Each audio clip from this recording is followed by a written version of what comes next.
So, namaste and welcome to Satsang today. Mm.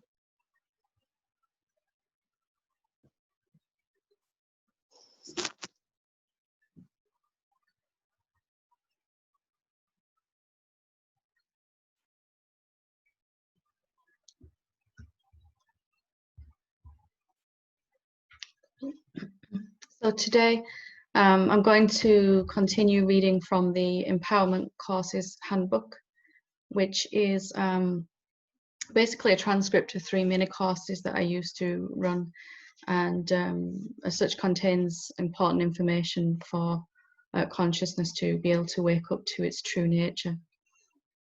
And we finished reading last week the Forgiveness course. And this week I'm not going to read the Transcending the Vasanas course, which is the second of the 3 courses in this book, because it is a mini, it's a condensed form basically of the Transcending the Mind book, which we've already read in Satsang. So I'm going to skip ahead and read the Abundance, Manifestation and Desire course. So just before I start this, I want to just say a lot of people that I come across kind of glaze over when we start talking about manifestation and desire and abundance, because it has been given this air that it is something new agey. It's not really to do with the truth, and desire, manifestation and abundance are really not to do with trying to, or at least not in this course, trying to get something that you want. Really, it's important for us to experience abundance in all areas, and I will define what that is in the course, in the book. But our outside world is a reflection of us, and if there is any lack appearing in our outside world, then it really simply means that we haven't fully assimilated the fact that we are infinite in nature. And so it really serves us to look at manifestation and how it works, and to make sure that not only our awakening is an inner thing, that it has fully permeated our life, our family relationships, our career, our finances, our friendships, our social circles, our interests, our purpose in life. Everything should be a manifestation of this abundance. And abundance being here, not being able to run out of anything, not being able to experience running out of anything, which, you know, really is important. So not being able to run out of money. What would it be like to not be able to worry about running out of anything? Patience, time, compassion for other beings, money, health, energy, all the things that we commonly and recurrently experience running out of as a separate being. So manifestation can be reframed as important evidence of our awakening having fully being assimilated. When we're no longer experiencing lack, we're no longer experiencing running out of something, then we have fully digested our infinite nature, and we are living as that. So it's not something to skip over, and it's not the same as greed, and it's not some new age, okay, let's make this thing appear from nowhere. It's just the evidence that we are fully living from that truth, that we are no longer able to experience lack anywhere in our life at all, is the evidence of your infinite nature mirroring back what's being digested inside and then reflecting outside. So I'd like you to listen with that kind of frame of mind. It's not about making things appear, although that will happen as part of this. Things perhaps that you wanted will begin to come into your experience. So as such, it's an important part of our spiritual journey and the embodiment of our truth, living as that. So we'll start with the introduction to this course. This course is designed to clarify exactly what abundance is and how it's already showing itself to you. Many of us have been taught to feel that abundance is something we must get and learn to receive, but we will challenge that deeply. How can you learn to receive something that is already here and omnipresent?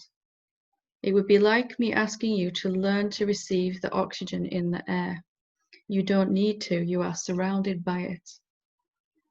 We'll also take a look at how the unmanifest becomes a manifest and learn some vital information about this process.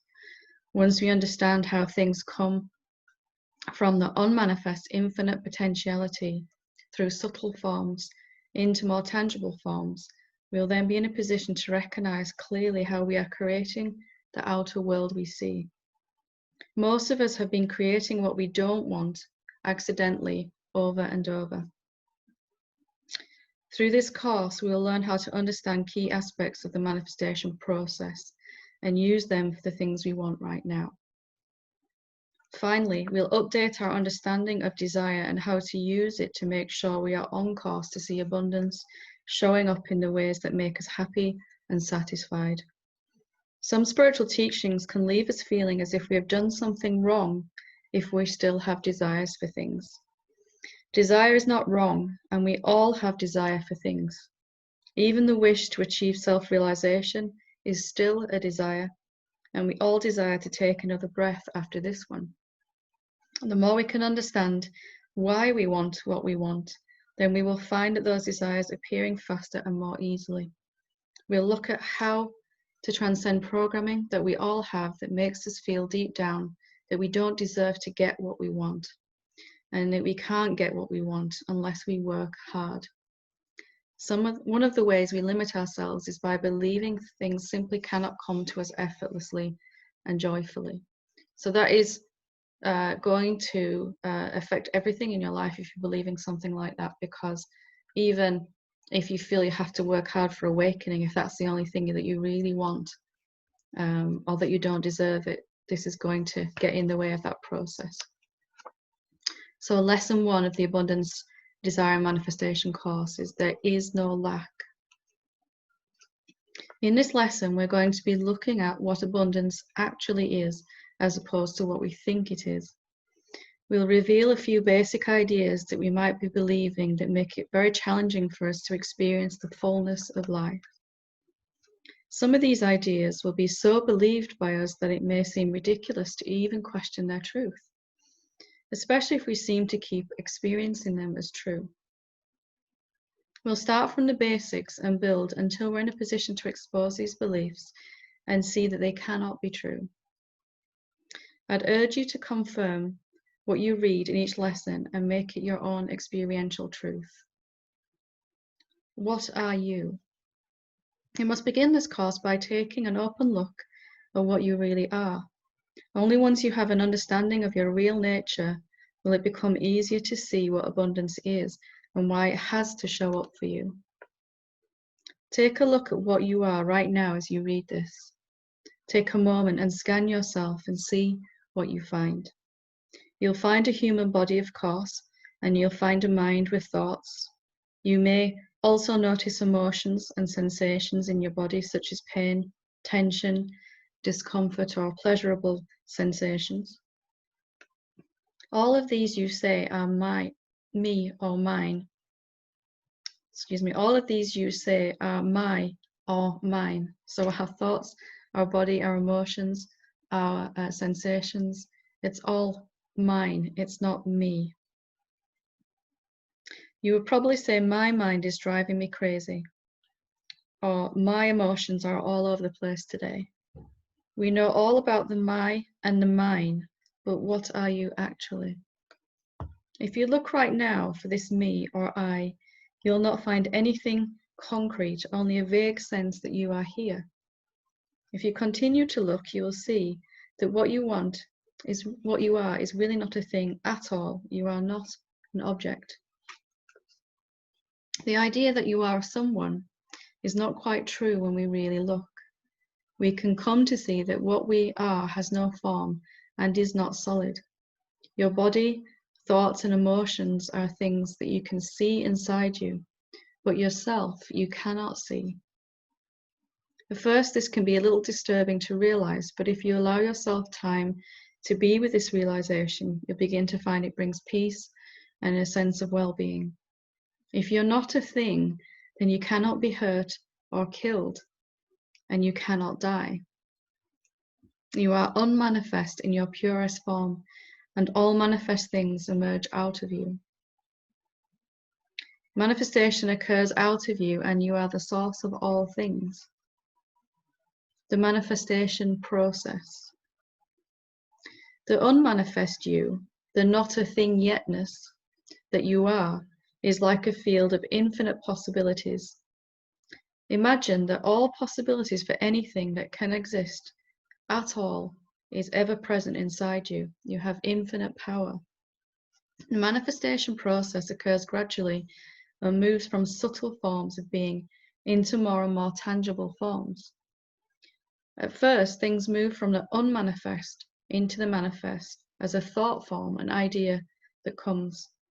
It gets more and more momentum, and then it solidifies even more as a feeling or an emotion, and finally into a physical thing that you can see, feel, or experience in the world around you. Manifestation always occurs at 100% of what is possible. Manifestation always occurs at the highest possibility that is available and being allowed in any moment. This means that we are always experiencing the manifestation of something, and we cannot turn off things becoming manifest. Things cannot halfway manifest and stop. They cannot also manifest at half power. The unmanifest is always completely manifesting. So something is going to come out of your real self and into fruition. If that looks like some half-baked thing that's turned up, not quite what you wanted, but better than what you wanted before, or different to what's being experienced, it's still that some thought forms are controlling, affecting subtly that manifestation. I'll try to explain this with a metaphor. If we take a glass of water that has just boiled, we'll see steam rising from the water. We can say that the water represents the unmanifest you, and the steam represents the manifest aspect of you. Notice the following. The steam is not only half rising, it is steaming as much as it possibly can in each moment. The unmanifest self that you are is completely manifesting as much as it can in any moment as something. There can be no absence of manifesting, no moment where nothing appears. The steam cannot stop rising on its own as it has no power. The power comes from the hot water. The manifest has no power of its own because it is only an appearance of things. It is the pure unmanifested potential condensed down, and so it would be like trying to tell the steam to stop rising. You could only do that by doing something to the hot water. The size and shape of the steam is always moving and changing, yet the hot water remains unchanged. This is a metaphor for how the unmanifest you is always the same, and the manifest aspect of you, your body, your thoughts, emotions, life, and world is always changing and in constant motion. The steam and the water are the same, but they appear to be different. The manifest looks different to the unmanifest you, which is invisible and formless, but they are the same thing. They are one. So hopefully with this you can see how it's important to make sure that abundance is manifesting everywhere in your life as a completion of your embodiment of your realization, that a manifest isn't just some accidental thing that happens. It is you, your infinite nature showing up, looking like something different than the invisible and intangible you, but it's absolutely the same. Consider this deeply and you'll come to see that there is no lack. We are raised to believe that there can be a void or absence of manifestation, a hole in infinity where nothing showed up. But we must come to see that the unmanifest is always showing up as something, just as the water can only steam at 100%. Even if the unmanifest is only showing up as empty space, it must be appearing as something, because that is all it can do. So if there seems to be something lacking in your experience in this moment, then the unmanifest is turning up as the absence of that. It is manifesting. Because there is a belief inside us that lack is possible, we experience that.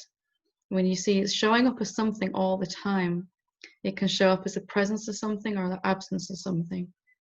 And how that is occurring is entirely up to us.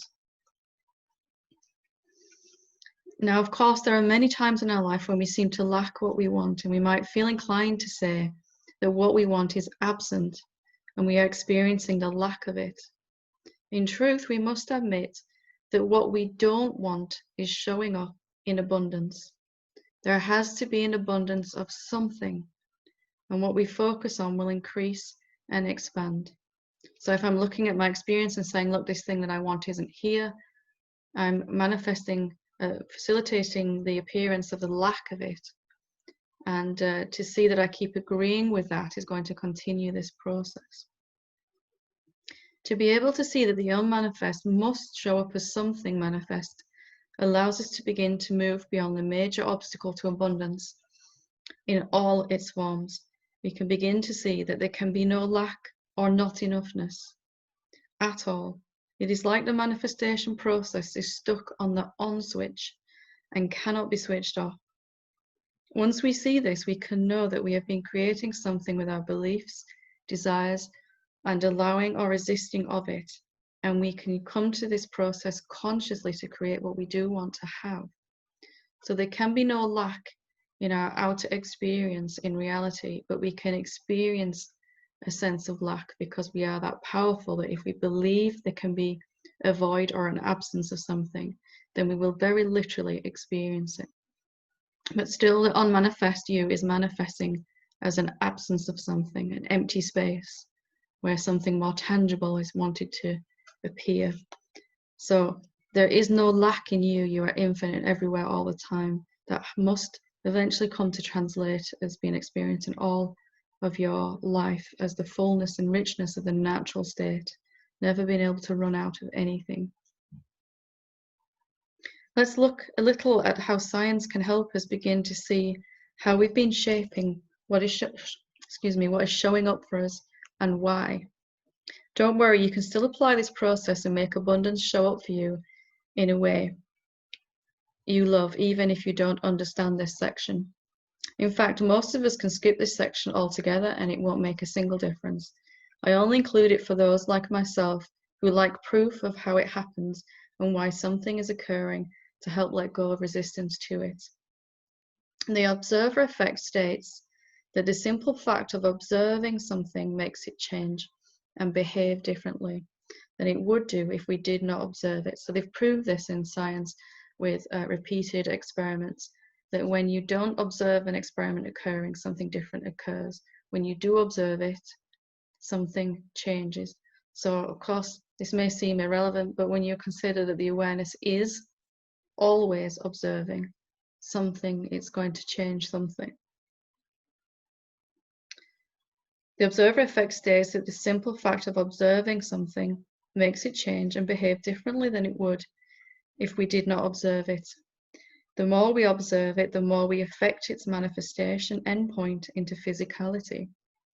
In simple human terms, it means that whatever we are focusing our attention on, we will get more of, because our expectation allows a certain thing to manifest. What science hasn't proved as yet, although they're making great strides in this since I wrote this book, is that the level of consciousness of the observer increases, so does the effect that the observer has on what is manifesting.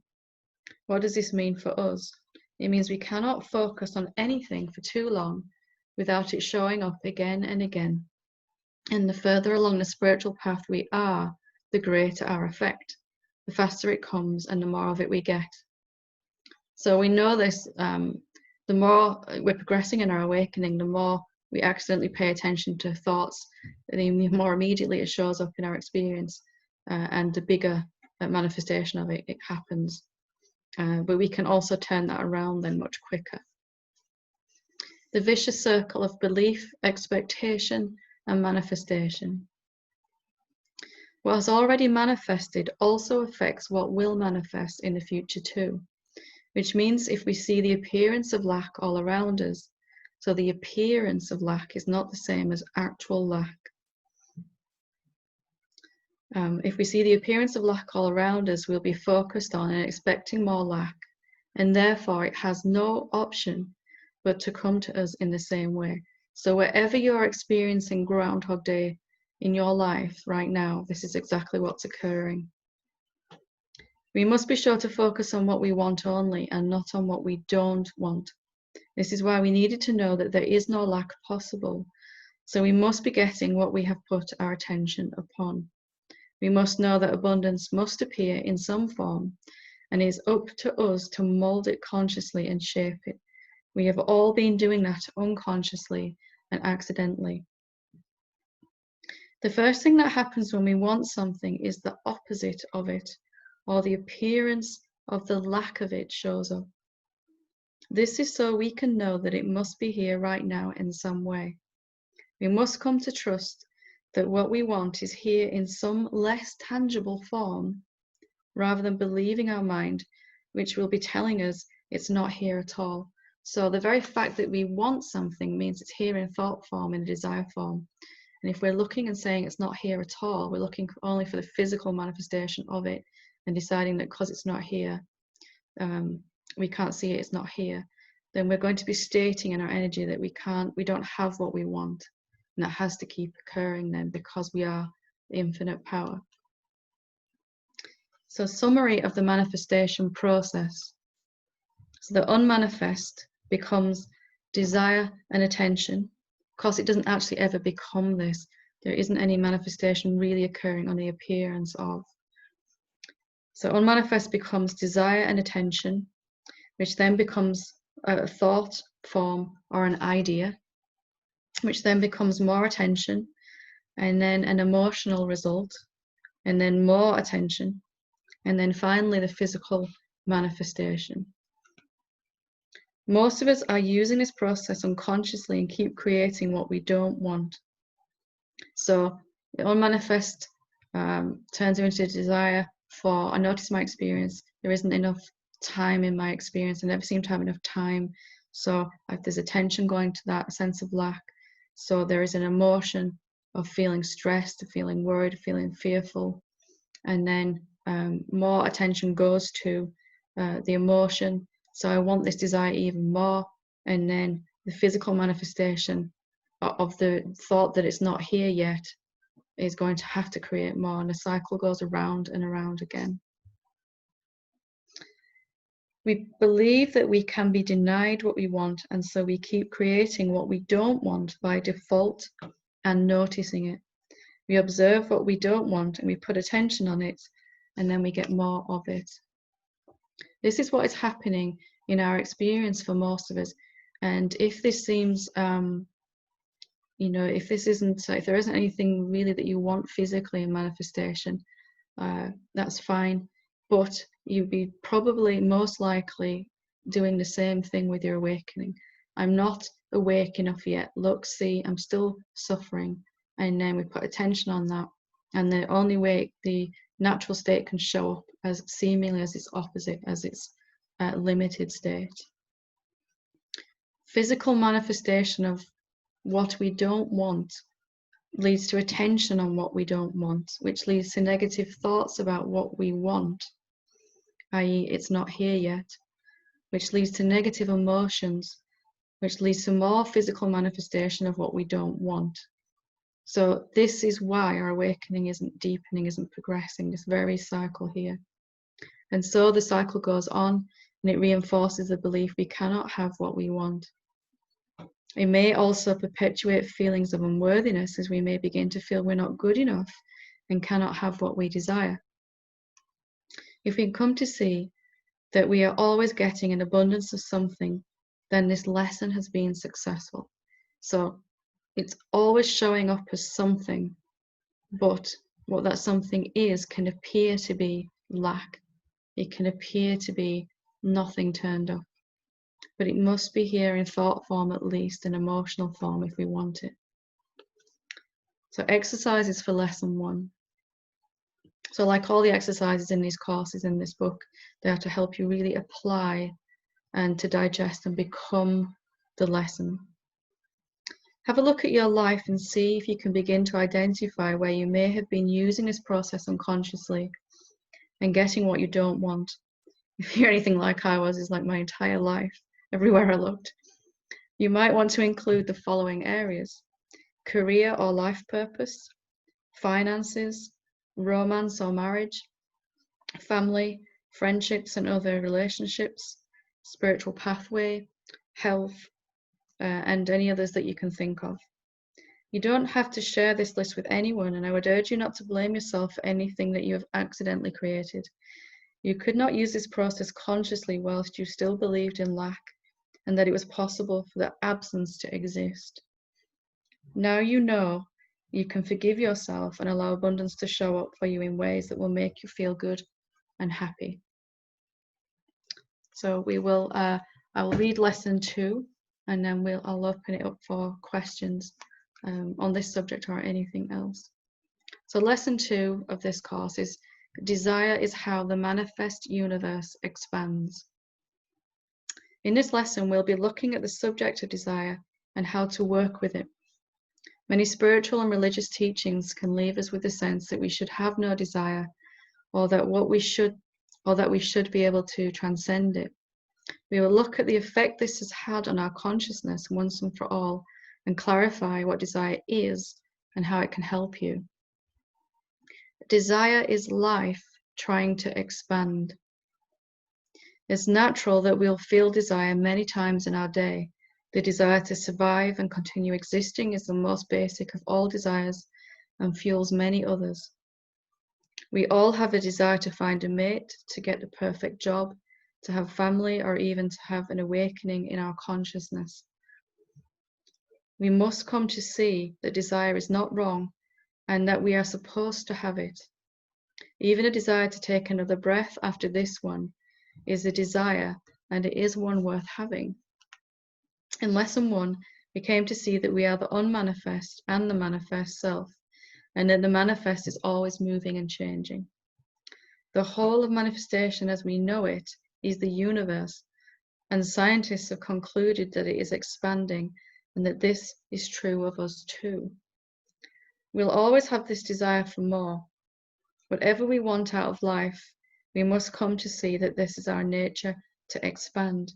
We are life, the manifest world, and we are also the source of all life, the unmanifest. And each experience we have will leave us wanting more. We can feel sometimes that we are hungry for a bigger and better experience of life, and we'll feel it through our personal desires. We are not a separate person at all, but when life wants to expand, we will feel it in our bodies as I want. So the sense that I want is the universe, is the self trying to expand in its fullness. And as we learn how to work with desire without holding it personally, then that expansion process is going to just be happening more and more effortlessly in our experience. You'll begin to find that even though it feels as if there is a separate person called me that has a desire, it really is life that is expanding. There is nothing wrong with feeling a want, wish, or desire, and we'll look at how we can work with this energy of desire to stop resisting it. Many of us who are on spiritual pathways can feel that it's wrong to have desires and that we should get rid of them or ignore them. Like anything else that we push away, desires will only grow more in our experience. The more things we want but don't allow to come to us, the more we will find ourselves wanting. The universe is hearing our energetic vibration, and if we resist desire, we will find that we are saying, I want, which is the same as I don't have. So the very, very essence of I want is stating that it's not here now. So a feeling of desire can arise, which we'll look at in more detail in this course. I want is going to happen in your experience. It's just going to, that's the way life is going to move. And we can allow that feeling fully, know that is the expansion happening.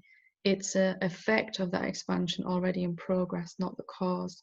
So we can come to hold it that way and really allow it to come to fruition much easier. When this occurs, we can find ourselves in a never-ending loop of wanting something that never seems to arrive. How desire helps things to manifest. You may recall from lesson 1 that things come into physical reality in a very subtle manifest level to a more and more tangible form. Anything that we want will arise first from the manifest at the level of thought. So this is a desire or wish that we notice as a sense of I want, or I would like, or a general urge for more of something. So in this way even, we can see desire should not be resisted, and it is not wrong. It is the first subtle form of manifestation occurring, a sense of there could be more, there could be more for me to experience, the more fullness. Even a desire for more peace, more awakening, more clarity, more stability in our awakening. It's all desire beginning to manifest. Next, it will move to manifest in a more tangible way, and we'll feel a sense of it becoming closer, and we'll have an emotional response. Finally, we'll notice the thing that we want actually appearing as a physical object in our life. If it was a feeling that we have been desiring, such as more respect from others, we'll notice people coming into our life and events happening that leave us feeling more respected. The more that we want something, the faster it will appear in our reality, because we're putting a lot of attention and energy and time on the things that we want. When we want something very badly, we focus on it a lot. We'll have a lot of thoughts about it, and we'll also feel a very strong emotion about it, or emotions. And then it shows up physically in our life. How to decode our desires. All of us have had experiences of wanting something and it came to us easily. And also we've had the experience of the opposite. We can all probably think of things that we wanted that simply did not arrive. We can begin to look deeper at our desires to find out why the manifestation process did not go as we wished. Here are some reasons to consider. Number 1, we don't believe that we can get what we want. So it has to not show up to fulfill our expectations. At least 50% of people I work with have this feeling deep inside that they just cannot get what they want. It's come from a previous life. It's come from also then it's experienced in our experiences as a child and then growing up into adulthood. This sense that there's really just no point in trying or wanting anything because it's not going to happen. So if we're feeling like that, how can anything that we want, including awakening, including peace, and absence and suffering, how can that possibly come into our experience?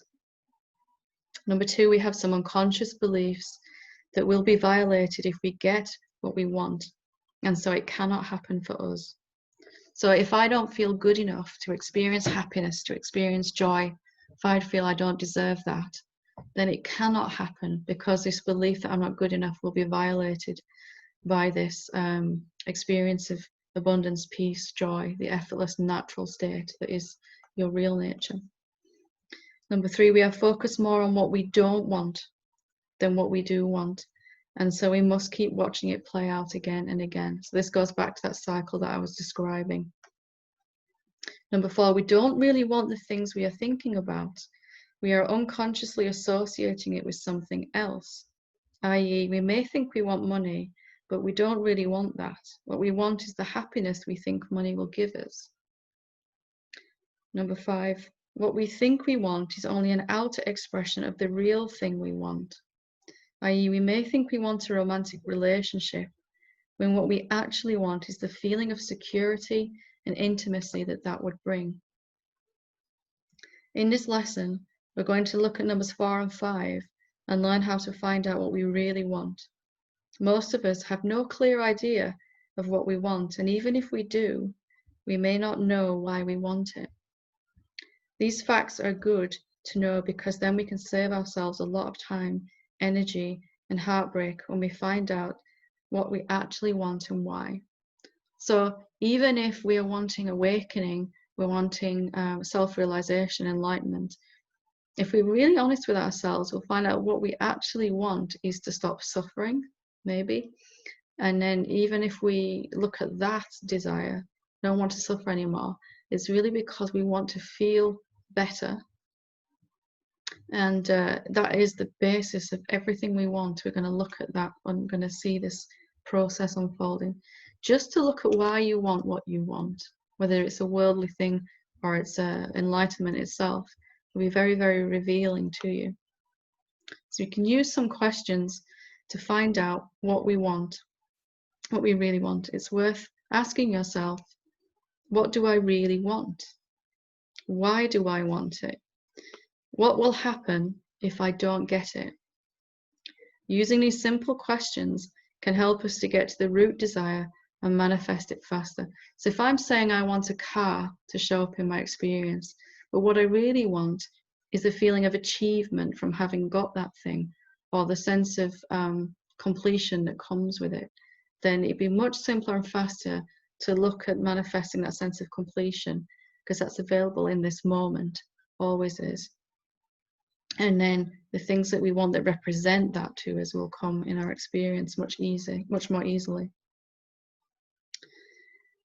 The questions can also help us to see if we are hoping getting what we want will make us feel a certain way. We'll look at 2 examples of conversations I've had with students to help understand this point. So example 1, student says, I want more money in my life. There just never seems to be enough. So I ask, why do you want that? Student says, well, I want to be able to pay my bills easily each month and have some spare to do what I want. Seems reasonable enough. So what you really want then is to be able to do more things that you want to do. Student says, well, yes, I guess so. So I ask, why do you want to do that? Why do you want to be able to do more things? Student says, well, it'll be more fun and I'll be able to treat the kids more. So I ask them, so what you really want is to treat your kids and have fun. Student says, well, yes, I never saw it that way, but yes. So I said, why do you want to treat your kids more? So we're drilling down into the real reasons here. Student says, because I want to feel like a good mum and I want them to know I love them. And I ask, so why do you want that? The student answers after a long pause, because I will feel better, because I will feel good. So I said, after all of that, can you see that what you really want is to feel good? Try to hold that as your main desire and see what happens. Let the universe decide how to bring you situations, people, and events that will make you feel good.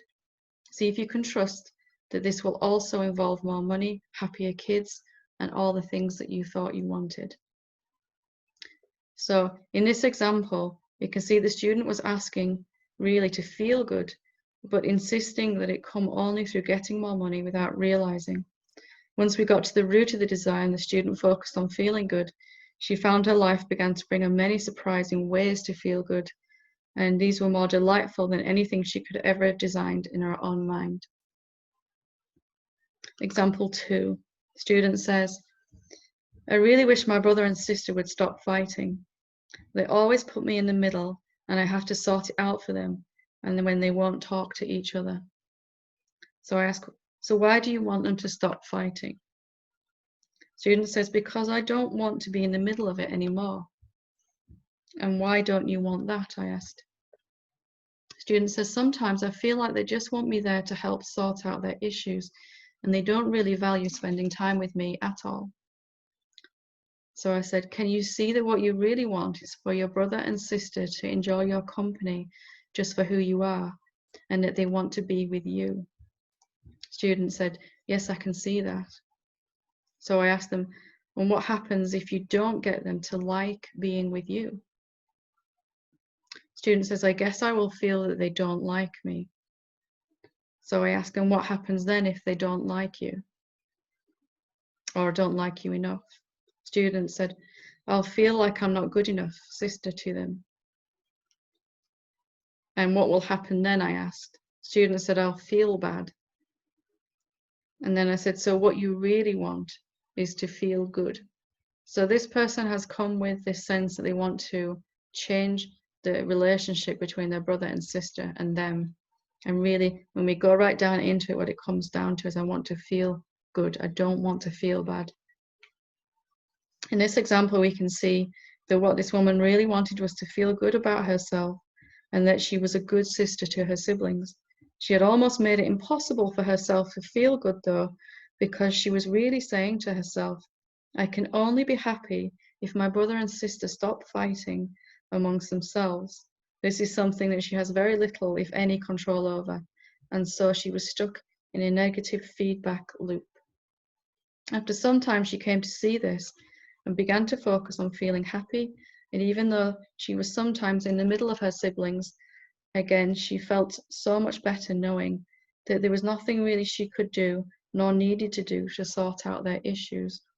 She saw that it was up to them to work it out between themselves, and she need not make herself doubt her own self-worth just because she could not stop them arguing. So just before I read the lesson, the exercises for this lesson, there are 4 lessons in each course, and each one's going to take you deeper, and we will read the other 2 next week for this course. Hopefully you're getting to see that you can do it with your own desires, and this is part of this lesson, that anything that you want, even if it's awakening itself, is really a desire to feel better, which really comes from this idea that I'm suffering right now, which comes from this sense of being a separate being. So instead of putting the cart before the horse, we can really question, is it true that I don't feel good right now? And in your feeling peaceful, in your clarity, in your acceptance of this moment, then life is going to have to mirror that in your outside world, because that is you also, with experiences, people, situations that agree with how good you're feeling, rather than trying to change your outer experience to make you feel good. And feel good first, always. Nothing can cause you to feel bad, and then that has to reflect in your outside world. So I'm going to open it up for questions in a minute. So if you would like to ask a question, you can click on participants section and click to raise your hand, and I'll come to you in a moment. So just going to read the exercises for lesson 2. Number 1, spend some time thinking about the main things you would like from life.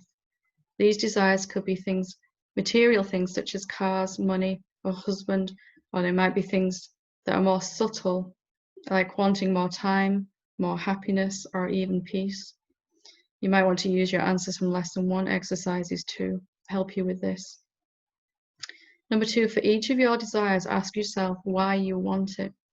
Keep going with this why question as far as you can go. If you feel stuck or unable to get an answer, then you can ask, what happens if I do not get this? Number 3, see if you can notice how you've been expecting people, events, and situations to give you good feelings, when what you really want is to feel good. Make a promise to yourself, if you can, that the most important thing is that you value how you feel first, because this will bring the things into your life that you want to. It's the more direct route to get what you want. So that's the end of lesson 2. So if you're wanting awakening so that you stop suffering, but you're agreeing that you're suffering right now, which is not really ultimately true for what you actually are, can you ever experience awakening? Can you ever really fully wake up to the truth of what you are? Okay, so if anyone wants to ask a question, you can click on participants and raise your hand. Okay, Sharon. Hi. Hi, how are you doing? Well, right now, I'm not really doing well. My son, my younger son, was just taken to the hospital in an ambulance, and he's been sick for a while, and I don't know if he has COVID. Now, I go into he's a huge trigger for me, and I he had been addicted to drugs for many, many years, and he's been doing well for the last 3.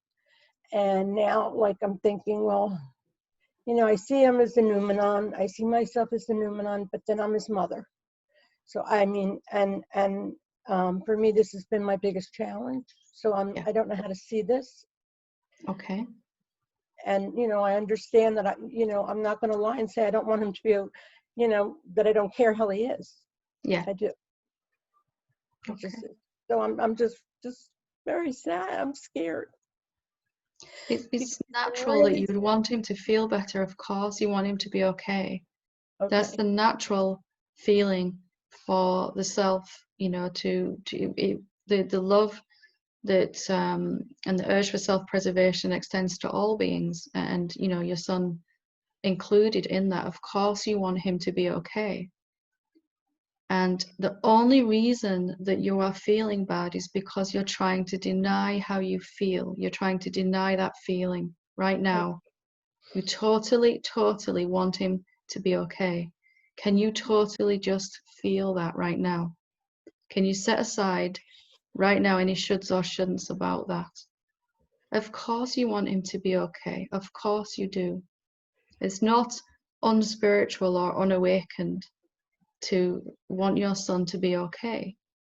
It's not in separation. It's the self being a mother and a son, isn't it? Playing those roles. And it's the emergence of love that way. So can you give yourself permission to feel how you feel, all of it, right now in this moment? I can. Thank you. Good. And just to feel the desire for him to be okay, for the concern or whatever it's manifesting as right now in this moment, is doing the work in this situation right now. To feel, even though it may be painful, as well as the desire, there may be some negative emotion there with it too. And just completely feel it. Yeah, I couldn't go. His girlfriend had to go to work, and I was going to go over there.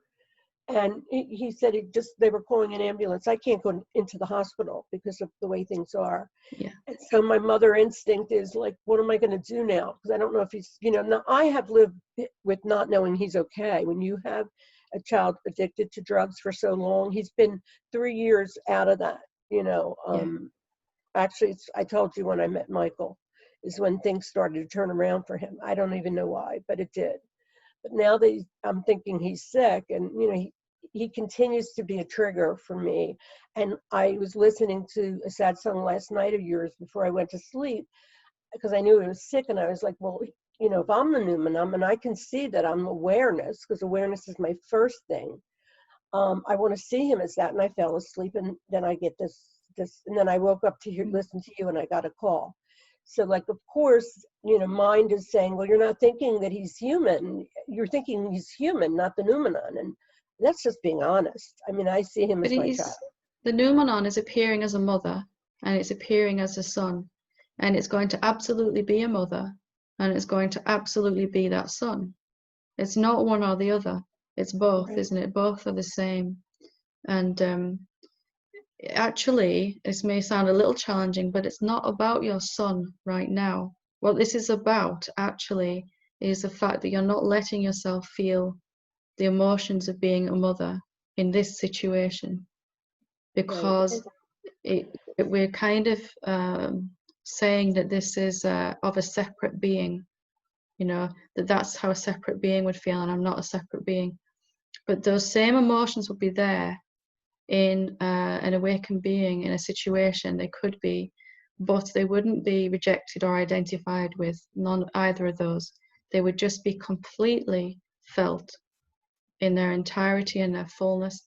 No resistance at all to those feelings that were stimulated in any situation. No ability to push them away, and no ability to identify with them as a person either, as a separate being. Right, he's with me right here. So it's important for me to feel. That's one of the things that that's been the biggest problem in this process, is me denying. The mind wants to believe this is how an awakened being acts, and I could never get there because he's always, I mean, that's how I got really on this path, is from having this beautiful being in my life. And I'm going to just sit here and let my emotions come up and feel them. Yeah. Everything you are feeling for a reason. And you cannot deny the humanity that makes you you, because it is the way the self is appearing. And to deny any part of our human experience is to deny the being the self, you know, because the self is, we're not a human being, we're not a separate being, but we are the self appearing completely as a human being, you know, and all that comes with that is family, relationships, everything. Well, we know that. So I had an experience as when I was waking up that was so painful that it absolutely denied, it crushed my ability to resist anything in a moment that you're experiencing right now. And I realized in that moment what authenticity is, and that is to be what you are in this moment, 100%, you know, without any should or shouldn't. You know, an awakened being shouldn't be this way. Well, an awakened being would completely be who they are in this moment. So awakening is always something you can access right now without any shoulds or shouldn'ts. You're authentically what you are in this moment completely, both as the unmanifest and as the way that is appearing as manifestation, as a mother and a son and everything that comes with that. And if you stop denying what you are in this moment, you will feel peaceful even while these emotions are still coursing through the system. I feel that, you know, because Yeah. in the space it's perfect, you know, peace. But in the body, it's just, you know, the mind's What if talking you a lot. What if you lost your ability to deny what is in this moment completely? I would be at peace more and just be accepting. So can you do that right now? Right now. Yes. What is what is, and I don't need to change it. Because you are a mother too. You know, the self is appearing as a mother.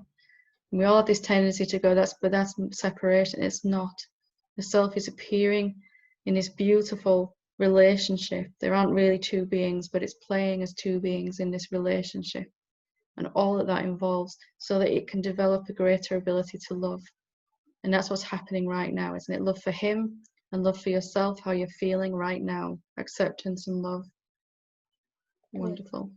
Wonderful. I'm very grateful because I've been fighting myself for years. Like I said, I've been on this path a long time, and this situation has been blocked. I block it because I have an idea that I'm supposed to be not feeling anything, but you know all is well. And then obviously when I met Michael, things changed for me. He was very helpful in making me see that I could feel all these feelings. But I'm glad that I came on here today, because you know all these things, you should be there, you're his mother, you know, it's all going on here in the head.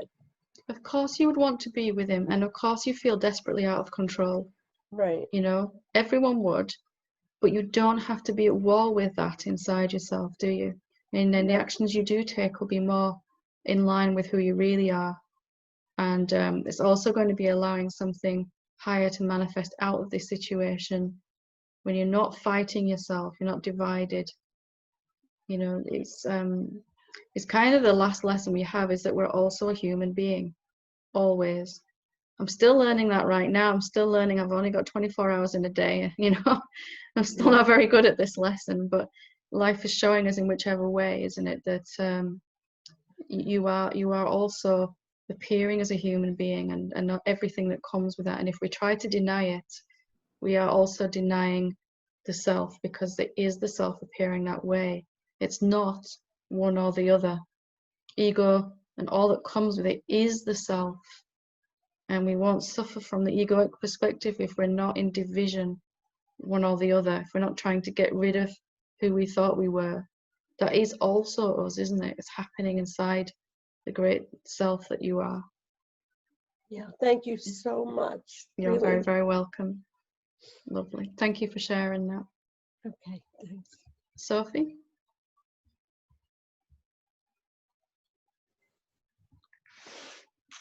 Hello.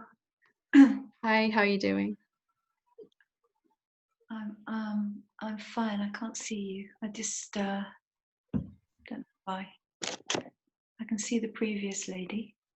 Can you see me now? Yeah. There we Okay. go.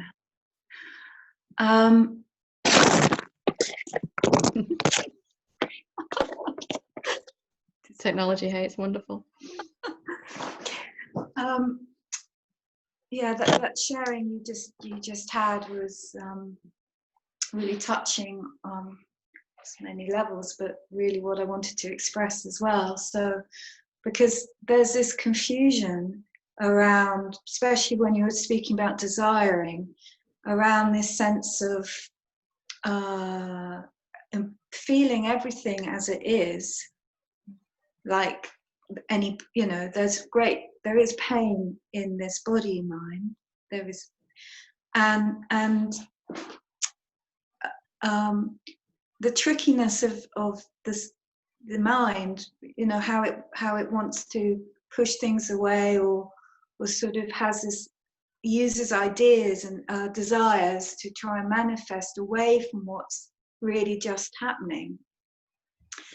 And there's the sense of, yes, I can feel it, but then am I just recreating, as you were saying, more of the same cycle of the negative, the more pain, because I'm focusing on the pain, yet there's a sense of, well, I need to feel it. So is that not focusing on it? So I'm a little bit, there's a kind of confusion as to...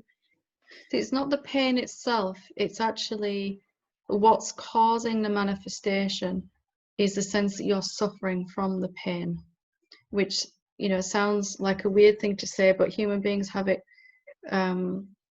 We've been taught that pain and suffering are the same thing, and it's possible to be in pain without suffering from it. And that is if we're not resisting what is at all in this moment. There is a peace, you can feel peace even when pain is there, whether it's physical pain or emotional pain. There is peace available at all times. So if you're looking at the pain and saying, of course your mind is saying, I want it to go, I want it to stop. Of course that's going to happen, and you don't need to change that, you can't. But you can also allow the pain, allow your mind to reject it, and also accept both of those as just things that are happening in this moment, things that are appearing. And there can be an acceptance of what is right now, and also a desire for it to be different in the next manifestation. Right now there's pain, and there's nothing at all that anyone can do to change that in this moment. And full acceptance of that is going to bring peace. At the same time, they're not in opposition. You can prefer it to be gone in the next moment, or to not be suffering from it in the next moment. So right now, if there's no projection around the pain, it's not happening because you did something wrong. It's not happening because you're not spiritual enough. It's just pain. And I don't mean just as in it doesn't hurt, but there is no other reason for it happening than that. Can you see what I'm pointing at? What are your ideas around the pain? And can you just see that they may not be true right now? Maybe the only reason for the fact that there's pain is because there's pain. And an acceptance of that, a deep acceptance of that, will allow you to stop suffering from the pain. They're not the same thing. You don't have to be in opposition, even with pain. There can just be a deep acceptance of that. It is what is in this moment in the body, and an acceptance of that will stop me from going into opposition with it, which is what causes the suffering. There doesn't have to be. This is how painkillers work, you see, because it stops us from rejecting. The pain's still there when you take a painkiller, but you're just not in opposition with it. So we can do this with ourselves. We don't have to always rely on something external. Or there's nothing wrong with taking painkillers if you need to, but if you can see that you don't have to be rejecting what is, and it'll only be rejecting what is because of what you think it means. What does the presence of pain mean to you? That's something to look at inside, with a pen and paper. And does it mean you don't feel good enough? Does it mean you don't feel awake enough? Is there some myth that awakened beings never feel pain, or something like that? inside our consciousness, some image of what I should be like if I was more awake, you know, that kind of thing. Yeah, it's not that. I really sorry if you hear any noise. They're working downstairs. It's just a sense that if I'm really open, which I am, to feeling everything, then with that feeling comes a feeling of suffering because it hurts. So there's just that sense of, well, it hurts, and so you're saying that the suffering is like an identification with the hurt, or because when you're feeling it and it feels painful, then that is a feeling of pain, you know, and it does hurt. So it's, sorry. What if that, yeah, that's good. What if that was a manifestation of an idea that being open is being unsafe? Could there be an idea inside that being open is being vulnerable and not safe, you know, and that to feel everything is going to cause pain, you know, because that's very literally the experience you're describing. Yeah. You know, I would have a look, if I were you, about do you have any ideas about being open? You know, being open is not the same as being vulnerable, although a lot of us have come to associate the two, you know. And something shifted right there, didn't it? I can see that. Yeah. So have a look at what it means to be open. Don't worry about it, it's fine. I've got somebody throwing bricks in a skip. I don't know if you can hear that outside here. Being open is the natural state, and not being defended is the natural state. Not being guarded, feeling what we're feeling. But some of us have come to remember that perhaps from childhood as being unsafe and leading to harm or something like that. But if we've come into this life with this belief that to be open is bad, that it's going to cause us to get hurt, then we had no choice but to experience that played out unconsciously, of course. But now we can look at that in the light of our what we're seeing in our awakening, and redefining openness as I don't have to go into opposition with everything that comes up in my experience. I don't have to push against this moment so much or at all as I get better at this. And then anything can be there, any amount of emotion, as with the previous lady, any amount of physical pain as well. And we won't be suffering, because suffering only occurs if we're dividing ourselves from what we're experiencing. There's a me and there's what I'm experiencing separate. And if we don't have any ideas about what's happening, or we're not listening to those ideas, you know, in your case about being open, without feeling what you feel, then you can feel it fully and it won't touch you. It'll just be a sense of it happening inside you. What you are is more like the space in the room that you're sitting in. How can it be hurt by anything? You know, awareness is intangible, but we've had this idea that I'm a form, and that to feel what I'm feeling is overwhelming, and you know, to feel what other people feel is overwhelming. I pick it up somehow and it hurts me to open up. So we learn to close, and then to begin to open up in our awakening again, we're going to have to look at this belief and really question its validity. Then can you get a sense of it? Yeah, I can.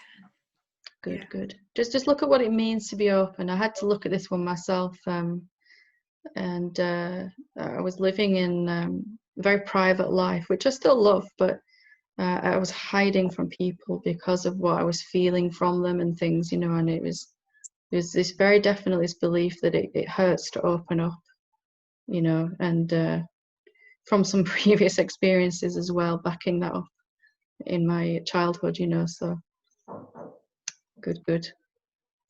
And then you can just feel whatever you're feeling without suffering from it. They're not the same. Pain and suffering, emotional pain or physical pain, is not the same as suffering. Suffering only comes from being divided inside ourselves. So you can always control that.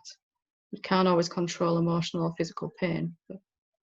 And sorry, just one more. That's why the desire thing kind of flips me a little bit too, because it's like the desire not to suffer then becomes a rejection of what is happening. Yeah. So, and then it goes around and around in a loop that gets worse. Yeah. So that's why I kind of tend not to want to address desires really, because like you were saying, not because they're not spiritual, not because of the spiritual thing, but because of seeing that they're trying to deny what's here by trying to say, but a desire is not a denial of what is. And even to deny the desire is a denial of what is. If I feel I want something in this moment, even if it's to stop suffering, if I won't let myself feel that, then I am in opposition with what is right there, you know. So I'm desiring to stop suffering, but I won't let myself feel that desire, so I have to keep suffering. You know, so there's no way to resolve it. And that's why we kind of move away from desire. We go, that whole, entangled in my own consciousness was this desire equals pain. You know, desire is pain, this big exclamation mark flashing neon lights inside me somewhere. And I had to re-educate myself how to feel desire fully, and that it's not the same as pain. Of course we want to stop suffering, but we do have control over that in every moment. It's the only choice we have. If I'm in opposition with what is, I'll be suffering. If I'm not in opposition with what is, if I'm accepting it as much as I can in this moment, you know, not some 100% finish line that in my head, but as much as I can in this moment, if I'm accepting whatever I'm thinking, feeling, or being in this moment, I won't be suffering. That's always in our control, always. It's a decision whether to accept or reject, isn't it? It comes down to that's our only free will in that way. But it is more than enough. And then the desire is instantaneously fulfilled because you're not suffering anymore in that moment. You know. Good, wonderful, good sharing. Thank you. Thank you. Lovely. Ian, is it, or Maggie? It's me. Hi. You hear me all right? How you doing? I just wanted to thank you for what you said to Sharon. It really affected me. I started crying, which is unlike me. Some very wonderful sharing today. Very brave sharing as well. It just made me realise about my own daughter sometimes. I still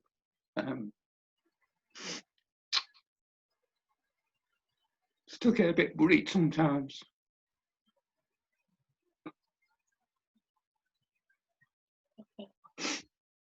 And I beat myself up about it because I do the old shoulds and shouldn'ts that you talked about. Yeah. And it just made me realise that I still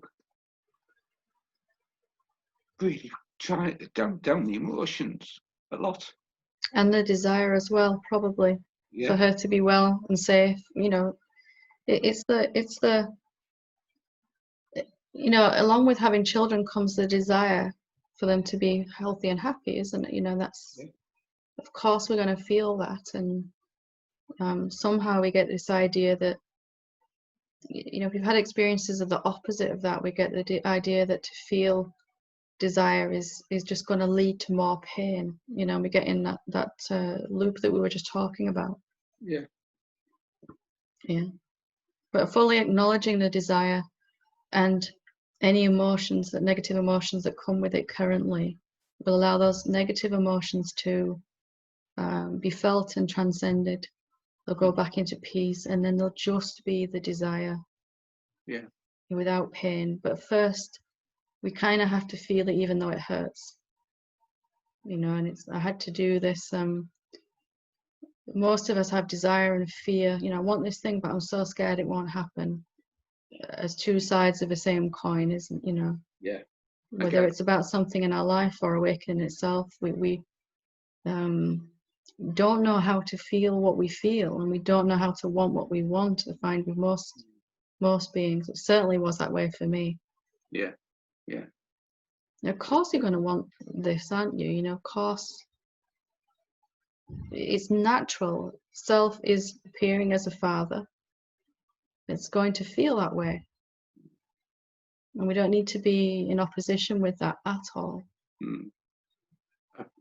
because now the lockdown has ended, and she has been going out more. I've actually been able to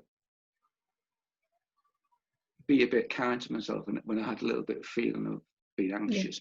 Yeah. I would be, but it's natural. I'm a father kind of thing. But just when you were talking to Sharon, I just kind of went and realised how much I still kind of try and control everything and try and not experience emotions and things.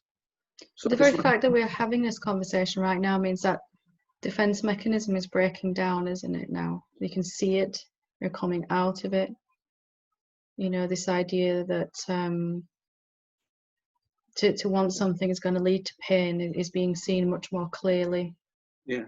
You know, it's kind of a little virus in our software, isn't it? That's and if I don't want what I want, or I pretend I don't want it at all, then I won't hurt. You know. Yeah. But to fully wake up means to re-embrace everything that makes us human as well, isn't it? Because that is the self appearing as you right now, and all the things that you want, and all the things that you may be scared of, and all the things that, you know, all of it in its fullness. And that's that's